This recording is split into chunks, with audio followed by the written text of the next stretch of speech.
We will have two brilliant speakers presenting to you. The first is Claire Burke. Claire joined CHU in 2011 and has held several roles in the underwriting department, most recently within the National Specialty Risk Team in her role as a senior specialty risk underwriter. She's commonly referred to as the Queen of Defects. Within this team, they manage the more complex risks and provide solutions where possible. Claire has developed a deep understanding of insurance requirements for strata titled properties and spent considerable time exploring and understanding the varying nature of buildings with defects and combustible cladding. In 2024, Claire won the Women of Distinction Award at the Insurance Business Awards, was named in the Insurance Business list of elite women in 2024 as well. Last year, she received the ANZIIF Making a Difference Award. In 2018, she was featured in the Insurance Business Young Guns report. And in 2020, the Insurance Business Award, she was earned the Excellence Award for Underwriting Agency BDM of the Year. Our second speaker today is Renee Ruri. Renee is the Head of Underwriting Service Delivery at CHU, leading the underwriting teams to deliver the best outcomes for their customers. Within the 15 years experience in the industry, Renee has held various roles in service, underwriting, leadership, successfully managing strata portfolios across multiple states. Supporting customers within strata insurance solutions, Renee has contributed to being listed as the ANZIIF Young Insurance Professional of the Year for 2021. Stephen Cheapack and myself will be responding to questions sent through to the chat today. We may look to save a couple to the end to ask the presenters. It's typical that we get an influx of questions during these webinars. So if we don't get to answering your questions specifically, we'll collate what's remaining and send out as part of the FAQ that will come out with the SCA or ANZIIF CPD certificates. This webinar is also recorded and will be sent out also as part of the certificates. Over to you, Queen of Defects. Thank you, Daniel. Hello, everyone, and thank you so much for joining this. I've been really looking forward to presenting this to you today. In the spirit of reconciliation, CHU would like to acknowledge the traditional custodians of the land on which we live and work throughout Australia and their continuing connection to land, sea, and community. We pay our respects to their elders, past and present, and extend that respect to all Aboriginal and Torres Strait Islander peoples here today. Sovereignty was never ceded, and this was, is, and always will be Aboriginal land. I'm presenting to you from Camaragal. Defects in strata. This is a niche, complex space within an already niche, complex industry. So we understand that navigating this part of it is challenging.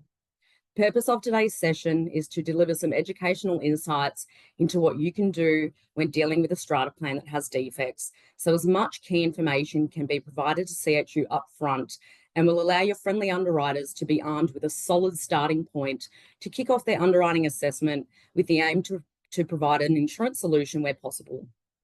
That's not to say there won't be follow-up queries after the initial provision of information, but it will make an impactful difference to the insurance process. So what we're unpacking today is CHU's expectations, deciphering defect reports, combustible cladding, legal proceedings and deeds of settlement, presenting the information back to CHU, why we ask specific information, don't wait for a decline to act, and maintenance versus defects, which will be presented by Renee. So our expectations. We often get asked, does CHU have a preference on which defects to attend first, or what is CHU's preferred method of rectification? This is not our area of expertise. We rely on the advice the Owners Corporation is presented with from their engaged experts by reports they obtain, and we expect the OC to take all necessary action without delay. If they haven't yet reached the stage of having a report commissioned, they need to engage a suitably qualified expert to do so and follow the advice stipulated within the report in terms of rectification, which could include further specialist investigations being required. We often also get asked to comment on or provide advice on whether the OC can opt for a staged approach, what works to prioritise, or when the OC is presented with various options, which one they should choose. This advice is not within an underwriter's scope, and the OC needs to refer back to the expert who they engaged for further advice on this, or engage another expert if required, although be careful if the OC begins to obtain multiple opinions, which then delays progressing rectification works and creates a situation where a decision can't be made and nothing really gets done. Create pulse checks on the progress of defects and policy conditions throughout the policy period, so it doesn't become a scramble-like process when the expiry is around the corner. Manage it throughout the policy period so you are prepared when presenting the risk to CHU for renewal purposes. Further on our expectations, we receive a lot of responses when working on accounts with defects where we are advised an issue is within a private lot and not the OC's responsibility. However, defects impact our definition of insured property as a whole. Therefore, the action and approach to rectify it needs to be rolled out so it is addressing defects throughout the entire property. Consensus and alignment amongst the owners' corporation is critical in terms of addressing all defects, and it doesn't provide us confidence if it is not addressed as a whole and private lot works are left to individual owners who either don't take any action or the works have all different trades involved. It is one insured property, and owners need a united approach for their most valuable asset because it's in their best interest. We understand that having a group of people who don't know each other can be a situation where there are differing approaches and opinions. However, this is something that comes with the responsibility of strata ownership. Therefore, when we apply policy conditions, it applies to the whole building unless otherwise specified. On to deciphering reports. Life safety to residents is the absolute most important matter. So the first thing to look for in a defects report is check for safety to life or injury concerns. We suggest to conduct a search on words such as urgent, urgency, unsafe, unsound, integrity, hazard, pose, prop, priority, collapse, make safe, danger, and immediate. These are a really good indicator to understand whether the most serious of issues are present. This could be issues such as compromised structural integrity of the building or certain parts like balconies and unsafe balustrades that have been deemed unable to withstand loads. If safety concerns are present, quite often make safe works are included in the recommendations, so keep on the lookout for those. Ascertain from the OC what actions have been taken to address those measures and include this detail when submitting the information to CHU. If safety concerns are present and make safe works have not been advised, we suggest the OC refer to their engaged expert to advise them on what they can do to ensure the safety of the residents. Carrying out this fact-finding mission before you submit the report to CHU will save time and email tennis, as this will be our first query. I might jump in there, Hello, Claire. Steve. There was a very good question posed in the chat, which I was going to reply to, but it's probably worthy of talking to. I hope I didn't interrupt your flow. The question was, what is CHU's definition of a defect? Most OCs believe this is something that was built wrong. And funnily enough, I was in a broker's office yesterday and we were having this talk about the necessity probably for some clearer definitions of that as an industry, not just CHU. But what I will say is there's not a specific definition within the wording for defects, but what the insurance industry is looking to adopt hopefully next year, following some consultants' reports and regulators' reports and recommendations, is that other terms such as wear and tear or similar are defined across the insurance industry. So a bit like, for those who have been in the game long enough, know when flood became a standard definition with insurers' policies, they're looking to do the same with wear and tear. So hopefully when things like that come into play, things which fall outside of wear and tear but are not working as intended, it'll be easy to identify what are defects, so on, as an industry as opposed to an individual insurer. Good question. Thanks, Steve. Once you have determined whether safety to life hazards exist, next review the report to understand what other defects are present, their severity, and what the next steps are in terms of advice and recommendations to progress rectification. So the types of major defects are concrete spalling or concrete cancer, structural failure, slip, trip and fall hazards in common areas, fire and life safety issues, non-compliant building fabric or combustible cladding, and perhaps the most common of all defects we see in apartment buildings, water penetration. Unaddressed water penetrating into a building can lead to serious structural issues, as we saw with the Champlain Towers tragedy in Miami in 2021, pictured here, where there was a partial building collapse, sadly causing 98 deaths. While the definitive cause has not been determined, It's clear unaddressed defects, including poor waterproofing and persistent water leaks in the basement, were a major contributor. It's critical that owners' corporations understand the serious nature of defects and that it's in their best interest to follow the advice from their engaged experts who they commission reports from. Is the commentary in the report suggesting short-term or long-term water ingress issues? Are the issues widespread throughout the property, in the basement, or is it only just limited to a small area of the property? There are some key sections of reports that can be reviewed to get an overview of the issues and recommended next steps, which is the executive summary, the conclusions, and recommendations. If there is a priority listing, take note. We understand not all reports are structured the same way. However, following these suggestions is a good start to gaining an understanding of the issues and what is required in terms of rectification. Combustible cladding. When it comes to combustible cladding, it is a well-known issue after the Grenfell tragedy occurred in 2017. So we expect by now that buildings with combustible cladding have had it assessed for compliance by a suitably qualified expert or statutory body. We restructured our approach last year to align with statutory bodies and make the process easier for the owners' corporation. So, if an owners' corporation can produce a written instruction from a statutory body, such as a council or cladding task force, that the cladding risk is deemed low and that no further action is required, CHU will accept this and not pursue the owners' corporation for further information. If the statutory body allows the cladding to remain on the building, but on the proviso that a specified fire protection measure is adopted, we will also accept that as long as the OC takes all necessary action to adopt the specified measures. We will continue to capture the type and percentage of building coverage for the cladding on the policy, as it still presents a fire exposure for building damage and will attract the necessary loading and fire access. While on the topic of cladding, we must capture any type of cladding, including non-combustible. So we require you to provide us all types of cladding on the building and the approximate percentage of the building covered in each product if there are multiple. On to legal proceedings and deeds of settlement, which can be tricky. So the fact that an OC chooses to pursue legal action doesn't negate the requirement to ensure the property is safe to live in, and is quite often a lengthy process and still leaves the OC open to legal action taken against them for not repairing the property and other personal injury or property damage occurs because of it. The defect exclusion under Policy 1 doesn't carry over to Policy 2, which is public liability, or Policy 5, which is office bearer's liability. Furthermore, deterioration occurring should be a consideration. We're not here to override or question the legal advice. That is absolutely not our area of expertise.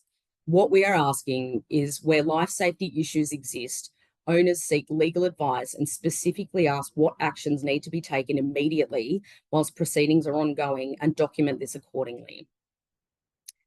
Deeds of settlement generally do not include all issues in defect reports being rectified by the developer. Therefore, when a building has a deed of settlement, we require the following information. We need a summary of the defects included in the deed. If it is an agreement where all defects are included, clarify this in the submission to CHU. If there are defects not included in the deed, we require a summary of those and the action plan the OC is intending to take to address, because it's still important that there is an action plan to address defects not included in the deed.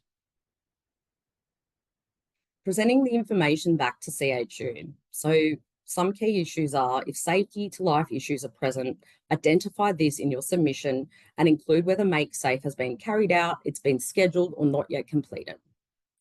If submitting multiple documents, provide a listing of what they are in the body of the email and provide a summary of the defects and issues identified.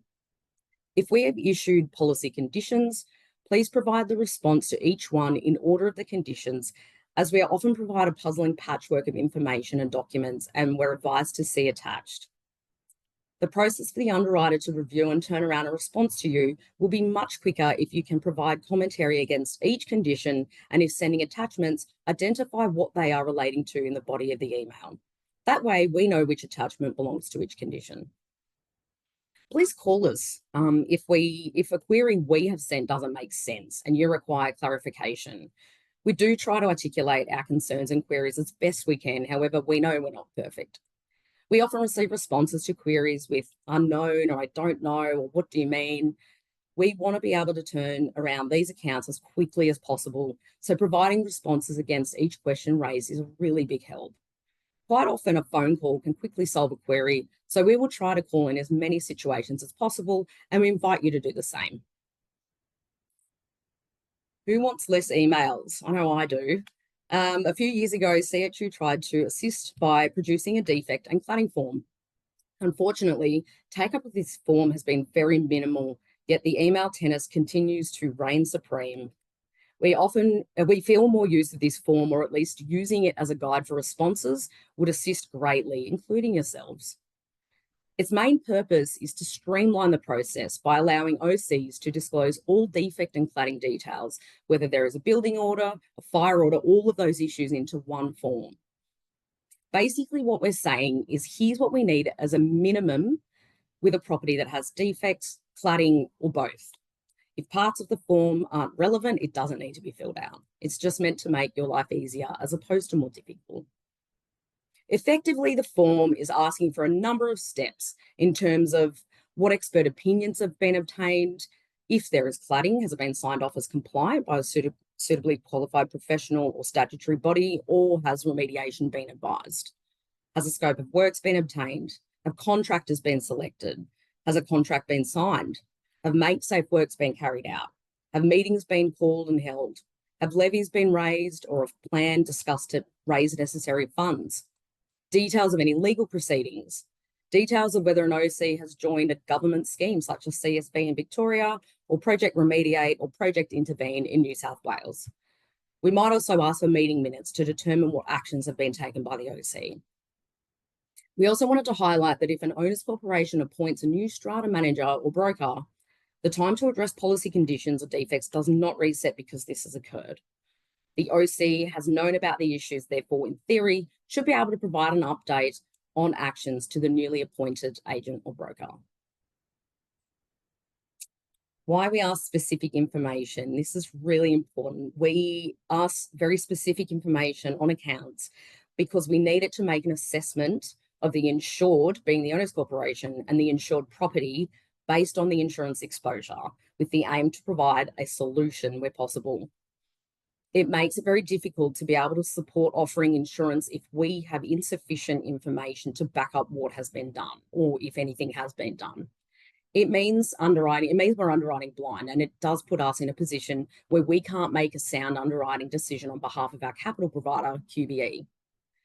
When we provide terms, having asked specific information allows us then to apply clear, achievable, and realistic conditions. So while it might seem onerous, we do this so we can provide an insurance solution and understand the expectations for the next renewal period in terms of progress. We need to ensure we tick all necessary boxes on accounts with defects to maintain our underwriting integrity and future-proof ourselves. We've been operating for 46 years, and we want that to continue well into the future. We understand delays can occur which are outside the OC's control. Share this with us, as it helps us understand what has transpired and that the OC are doing or have done everything they can so far to progress rectification. If we don't know this detail, we assume worst case, which is inaction on the OC's part. Don't wait for a decline to act. In most cases, declining is not our first decision on a below average risk. We will take the time to review and try to work out a solution we are comfortable with. We can't stress enough with don't wait for a decline to be issued to act on our request for information or act on progressing rectification. Lack of action is not seen favourably and is a common reason we decline after we have tried working with the OC and offering terms with conditions to allow them time to take action. CHU's involvement on accounts with defects is not indefinite and future cover is not guaranteed. So the actions taken by the OC is so important for future renewal assessments. Manage the risk with the OC throughout the life cycle of the policy period. So when it comes time for the policy to be assessed for renewal, you have all the updates ready to provide CHU for consideration. We wanted to share a real example of the impact of a poorly maintained building and inaction on defects. So this particular building, we were first advised of defects in 2019 which involved structural integrity, fire safety, waterproofing, and hydraulic issues. We provided support for the owners corporation to commence working through defects. And during that time, the updates we were getting were a bit of a patchwork of information. Earlier this year, we obtained a building condition report to clearly understand the state of the insured property, which reported that there had not been any substantial improvement. We then, in turn, declined renewal due to a combination of the poor condition of the property, long-term outstanding defects, an undesirable claims history, of which some of them related to unaddressed defects, and incomplete policy conditions. So what this resulted in for the owners corporation was that the expiring 6-month premium with CHU was around $90,000, and the only cover they could secure was overseas at over $500,000. That's an excellent point on the undesirable claims history, because we often get asked, why would you load policies with defects when there are defect exclusions?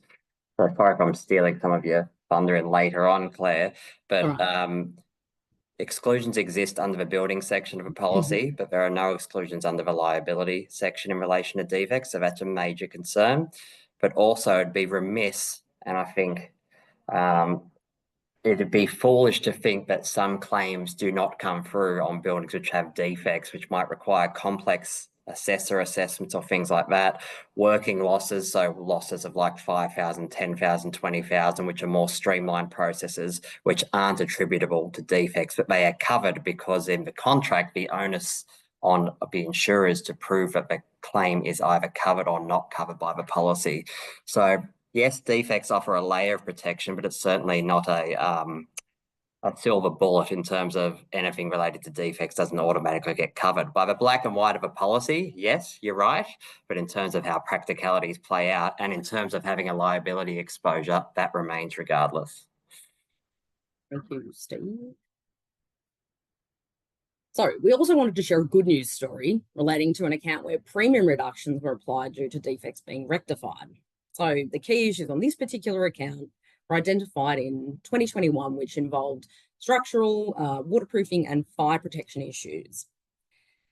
The owners corporation worked with us from 2021 to progress rectification, and on completion of the fire protection works in 2023, we applied a 15% reduction.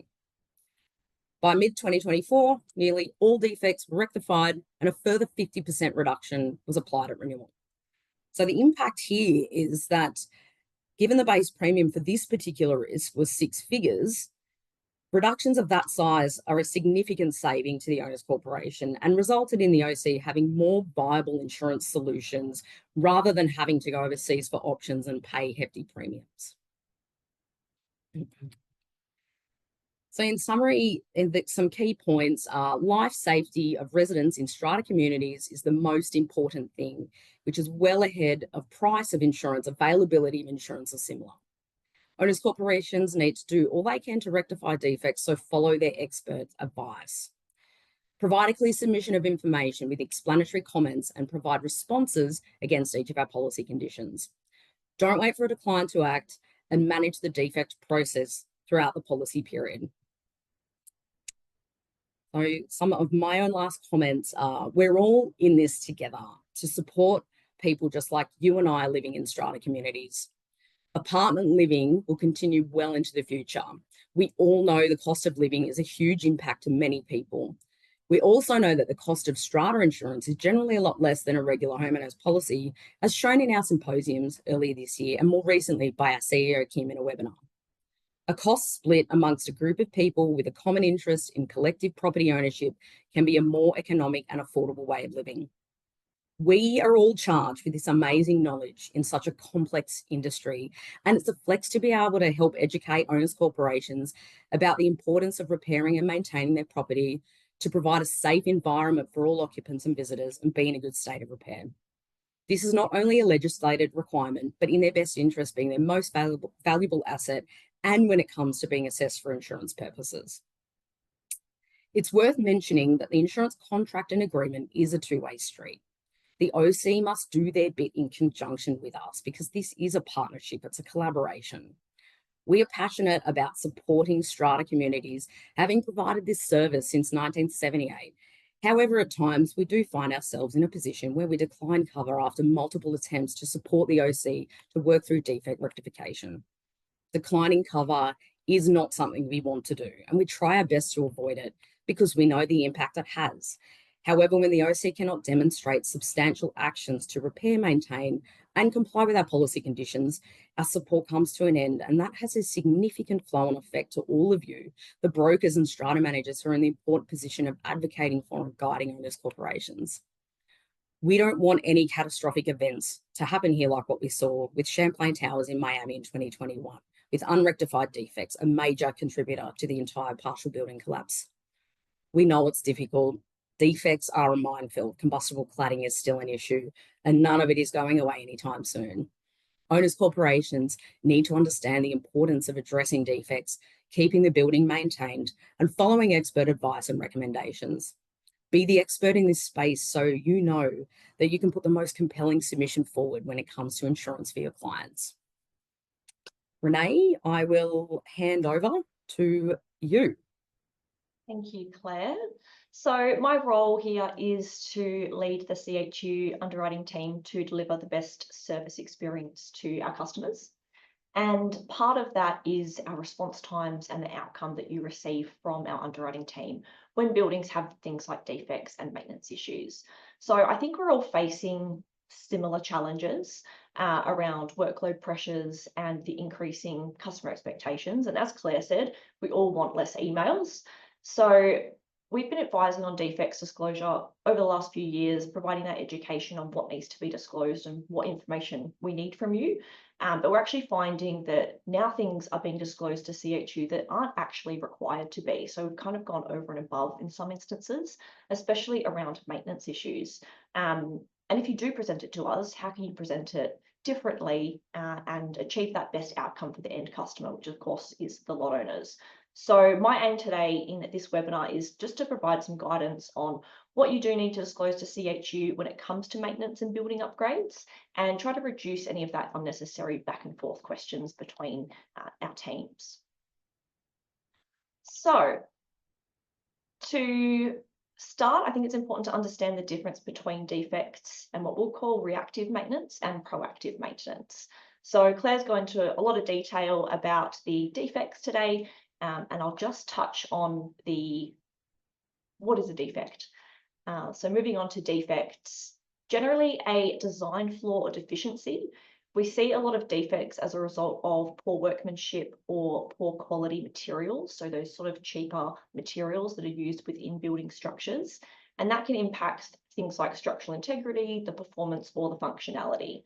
So two of the most prevalent defects we see are related to waterproofing or fire safety systems. So things like water penetration, which might be resulting from failed roof membranes. It could be lack of balcony waterproofing or inadequate guttering, downpipes, leaking shower bases, things like that. With the fire defects, we often see risks of a spread of fire or compromise to life safety. So things like faulty fire dampers, unsealed penetrations, either horizontally or vertically between the levels of the building, or faulty fire suppression systems or sprinklers. So known defects are required to be presented to CHU, and we do need further information, as Claire's already explained in detail. So I won't go into that any further, and we'll move on to maintenance. So splitting into these two categories, reactive maintenance and proactive maintenance. Reactive maintenance is usually when buildings or services within that strata plan haven't been maintained or items haven't been replaced over a period of time. And this can lead to other issues. So it could result in damage to the insured property. It could result in potential damage to occupants' property, or even posing a life safety issue or an injury issue for any of the occupants or visitors to that property. So examples like concrete spalling, where steel elements are exposed long-term to water or salt if they are on a coastal location, or key building components reaching the end of their serviceable life. So that might be those waterproofing membranes, could be the roof structure. And another thing we see quite often is fences and retaining walls. So when they haven't been maintained or updated or replaced, within a time period that would be reasonable, sometimes they can be leaning or causing a injury issue. So we definitely want to know about these types of issues within the property, and the body corporate does need to take action. So we would need building condition reports, scope of works, building contracts, minutes of an AGM or EGM showing that the owners corporation or the body corporate is going to be completing work. They've appointed a contractor, they're raising levies and things like that. We want to know timeframes for maintenance works or remedial works to commence.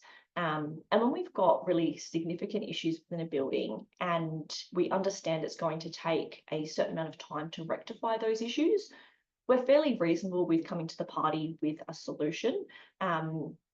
We just need to know timeframes. So when are the works going to commence? When are they going to be completed? If they're being done in stages, that's absolutely fine. We want to know if it's stage 1, 2, 3, when is that work starting and when is it estimated to commence, so that we can really work with you and impose conditions that are realistic for the lot owners to actually make good on.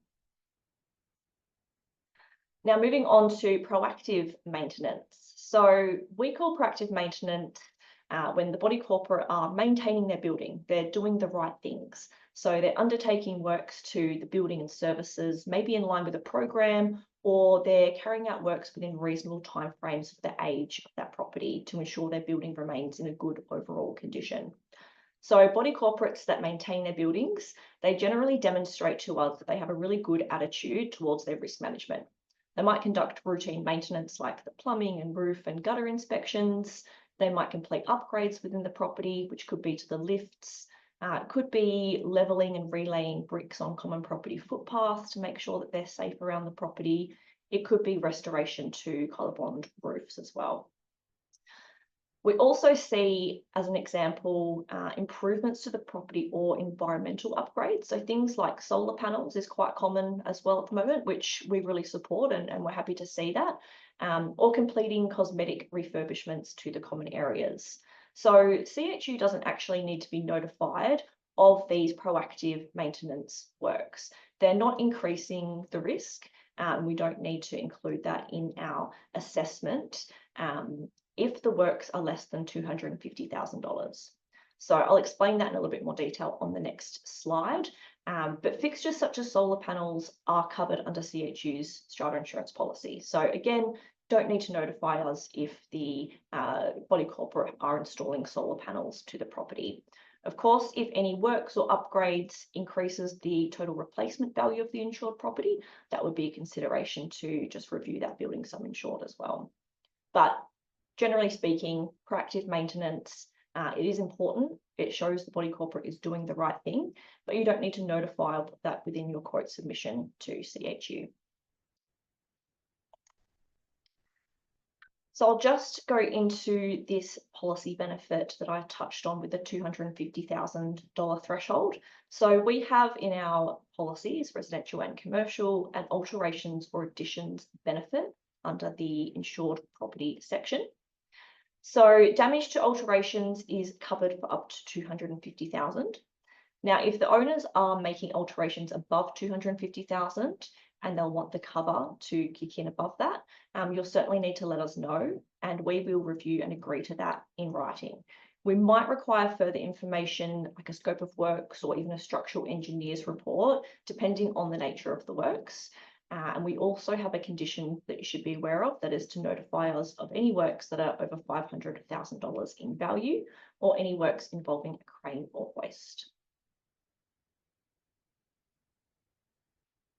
So how to present this information to CHU. So these are just some real examples of some frequent notifications that our team receive throughout the policy period that we don't really require, whilst it might have been good practice for your teams to do that. So we understand that testing and repairs to fire safety systems are necessary, and there's no exclusion in the policy related to this in terms of fire damage occurring whilst that system is isolated. We also don't require any documents to show the maintenance, so we don't need copies of maintenance programs or capital works plans and things like that. So if you have any updates like this, and perhaps you've been advised, or contractors giving you that instruction to let the insurer know.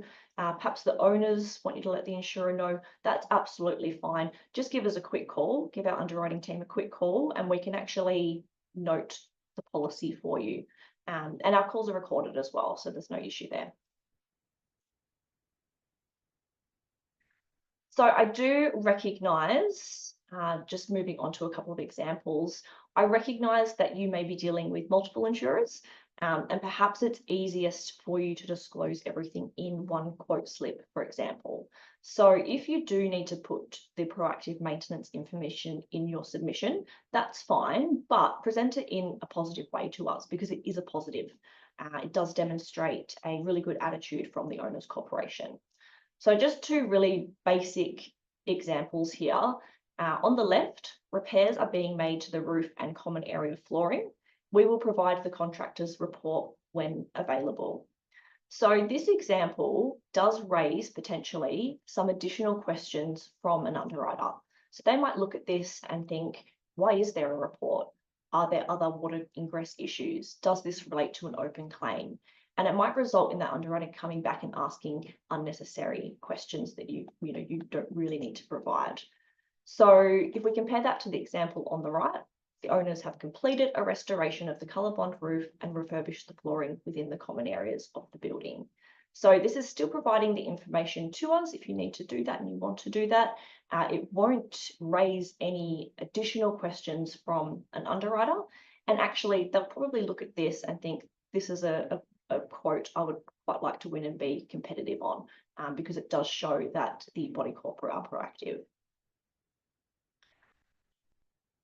So in summary, maintaining the property is important and it is the responsibility of the owners. We do not need any copies of maintenance programs or documents like capital works plans. We do want to know about maintenance issues, of course, and that's where we're talking about that reactive maintenance that's resulting in increased exposure. So where there's water ingress issues or safety hazards. And that's where we need the owner's corporation's action plan and any supporting documents. So that sort of maintenance will generate further information that we need from you. With the proactive maintenance, or where it's alterations or upgrades, it's not really required to be disclosed to CHU, but do keep in mind the alterations benefit and notifying us if those works go over the $250,000. If you decide to disclose proactive maintenance works, or you're presenting it to multiple insurers and you need to have that information in there, completely understand that. Perhaps they've got excellent maintenance practices and attitude to risk management, which is evidenced by those works. So present it to us in that way that displays that. And that means that it will not generate unnecessary questions from our underwriters, and we'll get the best outcome for the customer, because you'll get a quick response time, you'll get a quote back, and it will be our most competitive terms as well. So I've just kept this quite high level, just to kind of start the conversation around the differences between defects, reactive maintenance, proactive maintenance. And what I do want to do is do another webinar in the new year, just focused on this, and delve a little bit deeper into some case studies around how to present this information to CHU. But I just want to use this as a starting point, given we're already having the conversation around defects, and I hope this has provided a few more insights from our end on how to handle that. So that's it from me. I'll just throw to Steve if there's any additional thoughts you want to share or questions to ask. Yeah, sure. So thank you firstly to both Claire and Renee. A lot of useful information there for anyone on the call, regardless of whether you're a lot owner, a strata manager, or an insurance broker.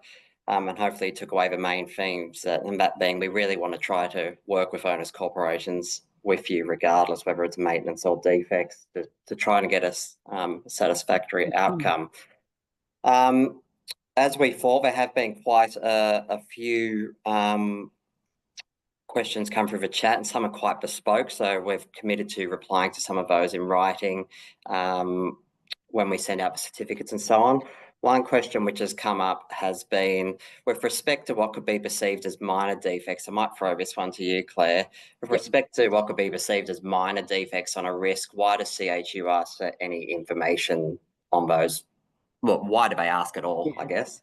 Good question. Minor defects, while they're not cause for immediate alarm, still need a plan of action to be addressed because they can turn into major issues, especially when it comes to water-related concerns. So that's why we ask, just so we know it's not going to turn into something major down the track. Yep. And I think it's fair to say, whilst minor defects aren't really impacting the premium at all, you don't want it to get to a stage, as Claire said, where it would. We also had a question, there's a few themes about internal versus external repairs and the difficulties of getting access into some lots. So before I throw to our speakers, I might just say that there's varying legislation between states and territories as to how you can go about that. We totally acknowledge the frustrations that sometimes come with community living in terms of if you're having difficulties gaining certain access into certain lots and so on. So under varying legislation, you can go through, yes, they're probably tedious and painful processes, but there's orders you can go do to get access through various, in New South Wales, we call it Department of Fair Trading, whatever the equivalent is in other states and territories. New South Wales is in fact floating a piece of legislation about legislating the need that they can access lots to carry out preventative maintenance. That is not yet law, but it'll be interesting to see if that gets up and running. But we acknowledge there's frustrations with that. But just going back to Claire's point that the definition of insured property, we're insuring the building structure as a whole. So if there's major water membrane leaks within units, which is causing damage to the building, they are of concern to us. I'm not sure if I've answered that adequately. Did Renee or Claire or Daniel have anything to add to that? No, nothing further to add to that one. We had a question on the form, which I'm pleased to say. They asked could it be sent out to all ARs. I think we can commit to sending just the AR form with the certificates and the FAQ sheet. I think that makes sense. So anyone who wants to use it can. Yep. On that note, Claire, someone asked, did they have to, I know you touched on this to a point, but maybe it's good to reiterate it, is using the form like, I don't know if compulsory is too strong a word, but... It's not compulsory. I mean, if you want to use it as a guide, but the minimum required information is on that report in one document. So that's why we've tried to make it easy. So if you want to fill in a form or use the questions in the form as a guide, either way will work. Yep. And probably finally, we've got time for one more. There's a commentary around proactive maintenance and having impacts on premiums. That is an excellent question. And what I would encourage you to do is, and this is part of managing your policies, not just at renewal, this is part of managing through the life cycle, which Claire spoke to a lot. So underwriters are presented with a lot of information. Some is system driven, which is talking about how much it rains over a certain block of unit and how windy it gets and what's the exposure to earthquake and fire and all of that stuff. And then there's a lot of other metrics built in a very complicated rating model. So what the underwriter's role is really is to say, okay, if a computer's telling me this information, what can I do to the premium which isn't factored in the information? And things like proactive maintenance and positive attitude towards maintenance is a positive consideration from a premium sense for a customer. So for an example, to Claire's point of view, she showed a case study where someone was actually, I know this is relating to defects, but there's no reason why it can't relate to maintenance. They were showing they were carrying out the defects. The works hadn't yet been completed, but they were well on the way. They were probably a few months away from being completed. We actually removed all defect loadings from that at that time because we were very confident of them being completed. If you take that compared to the other example where year after year we've been asking information, then yeah, that's going to have a negative impact on a premium or our decision to offer renewal. So if I use that example when talking about proactive maintenance, if your owner's corporation says, you know what, we think we're a better than average building because we're getting our gutters cleaned every 3 months, we're getting our drains blasted every 6 months, we're actually proactively mitigating risks, we're changing flexi hoses, which I know is topical because it's not a owner's corporation responsibility to do. Yeah, I think it's worth, you should be telling us that because that is going to give the underwriting some knowledge to say, we think this is a better than average risk. We think it's a better maintained risk than average, and we're therefore going to factor that into our terms and conditions. So I hope that answers that question. I think that's it from us, unless there's any further comments from our speakers. Just thank you to everyone that joined today. I hope it's shared some insights. Yeah, our defects webinars are normally one of the more attended ones. So we thank you all for attending. We'll send that information out. Just to reiterate, we'll send certificates, we'll send the FAQs out, and we will also send the defects form out. But otherwise, given this is our last webinar, hope everyone after a very long 2024 has a satisfying break, a long happy break, and a Merry Christmas, and we'll see you all in the new year. So thank you again. Thanks. Thank you. Yeah. Bye.